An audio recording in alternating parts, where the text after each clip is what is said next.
Hey everyone, welcome back to a new video. I hope you had a great day. Let's take a look at some new malicious compliance stories where people conform to the letter but not the spirit of a request. The first story is called Not Paid to Think. Whilst working in a job that I'd been doing for 15 years, the company brought in a freshly manufactured degree raving manager. For any problems within the production area, I was always called in to troubleshoot for them and get things moving again. The new manager asked me what I was doing one day, and I told him that I was just thinking how to resolve a recurring issue in production. His response was that we don't pay you to think, get back to your own job. Okay, Mr. Manager, on my way. Cue the malicious compliance. 2 hours later, I get a call from the production supervisor asking for help as line 6 was down again. Sorry Steve, you have to call Mr. Manager. He's in charge and apparently I'm not paid to think. I get a call to come to the office. Mr. Manager has a rare shade of red on his face. He informs me that I need to go sort out the issue in production. So I say, sorry sir, I can't do that as I don't get paid to think, and leave his office. I was smiling all the way back to my department. The line in production is shut down for 2 whole shifts with people standing around scratching their heads. The director comes to visit me the next day and wants to know why the line is off. The maintenance guy told him he can't understand why it won't work properly. The director asked him if I had a look at it. The maintenance guy says that I won't come over because apparently I'm not paid to think. The director was shocked and asked who the hell said that. So the maintenance guy explains that the new manager told me that when I had just helped them the other day. The director calls the manager to the line and tells him that I'd been with the company since he founded it and I know more about this production facility than the people who designed it. And what the heck are you doing, telling long-term staff that they are not paid to think? I was called over by the director. He asked if I can help out as a favor to him. So I came over and spent 5 minutes realigning a couple of sensors and the line was restarted. I was taken to lunch by the director after this. He offered me an extra $150 a week and told me that the only person I answer to in the future is him and only him. To this day, that manager still scolds when I see him around. The next story is called Just Stop Being Difficult. I work at a well-known huge grocery store and a bakery/deli. I've been in the general area now for 3 years, been in management and recently stepped down this year to focus on college. In early July I turned in my letter of resignation, letting them know that August 13th would be my last day. It's now about mid-July and we've got an audit going on. Basically everything has to be perfect, they ask you questions about your job, everything has to be on code, etc. Up till this point we've been having an issue with staffing because instead of hiring employees full-time, they hire everyone part-time. I'm the only full-time employee in my department. Because of this, there are never enough people to work. They will schedule 4 people working 3 or 4 hour shifts one night and then the next one person will be closing alone the entire night. Usually me. I'm fine with that, I enjoy working alone. But this night was extra stressful with all the extra work I had to do because of the audit. I was all alone the night in question and working a shorter shift than usual. We tend to close the deli around 8 PM and have 2 hours to clean up. I was scheduled till 8:30 PM and spoke to my manager about it and got permission to close at 5 so I could take a lunch break and have 2 hours to close up. My manager also said that I would be sent someone around 7:30 PM to help me close on time. Around 7 PM a woman comes up to the meat slicers asking for some sliced meat. I tell her I'm sorry but we are closed for the night. She gets angry, complains that she comes here every other night and we are always open. I explain to her that we are low on staffing and I have already cleaned the slicers for the night and she leaves. About 5 to 10 minutes later, my assistant manager walks up and asks me what the problem was. She had gone to management and demanded we slice her the meat. I explained the situation and his response was to berate me for closing the deli down early. He tells me to help her and just clean it again. Just stop being difficult is what he said. After slicing her some meat, we ended up being out of a different kind and she walked out of the store leaving everything behind. Meaning I had created more cleaning for nothing. I was mad. I took a walk to cool down and went to find my buddy who was supposed to come over at 7:30 PM and asked when he was coming over. When I found him, he told me he wouldn't be able to come over because the assistant manager had come over and given him a long list of stuff to do for the rest of the night. That set me off even more. I found the assistant manager and was like, dude, what the heck? I reiterated that I was leaving at 8:30 PM and needed assistance.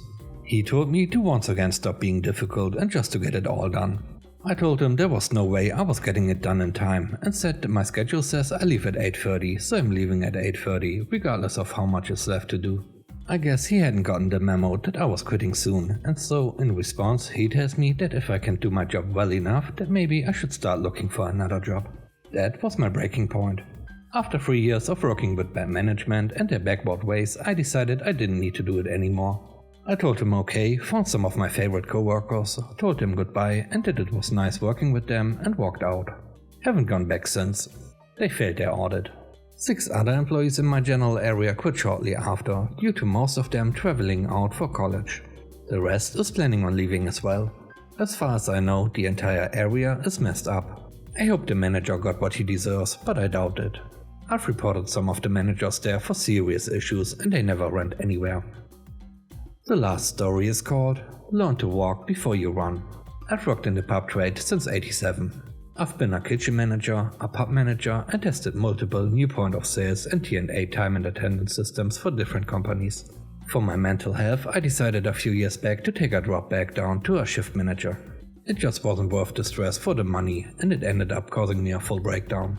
Basically, I kinda know what I'm talking about.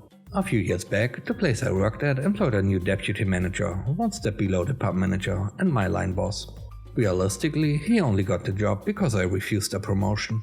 He was fresh out of uni with a lovely shiny new piece of paper showing he knew everything that is possible to know about management.